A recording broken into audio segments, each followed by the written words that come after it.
I think a lot of Italians would point to Naples almost as the Liverpool of Italy. Two port cities, a very clearly defined sort of identity.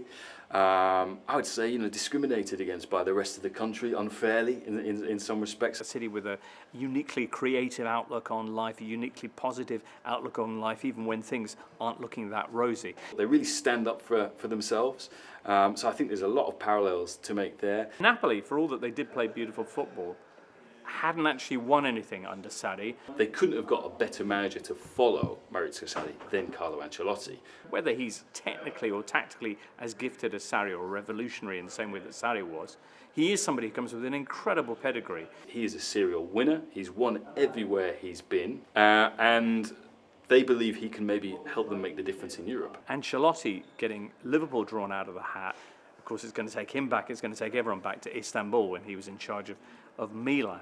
And it all went terribly wrong against the Reds.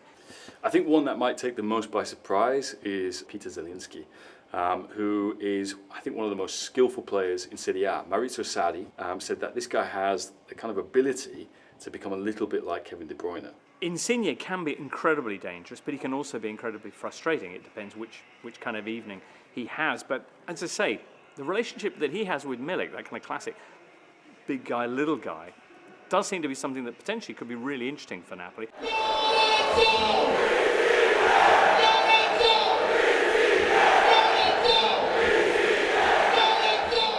Decibel Bellini is a DJ in his spare time, but his full-time job is like to be that announcer slash hype man for Napoli. The noise and the way that Decibel Bellini whips the crowd up, and just the whole context of Neapolitan football, and the passion that city have. And it's a call and response with the ultras in the Cordova. It just creates this incredible deafening noise. It's amazing when Higuain was at the club and they used to do it, because Higuain scored 36 goals, so he was doing it all the time.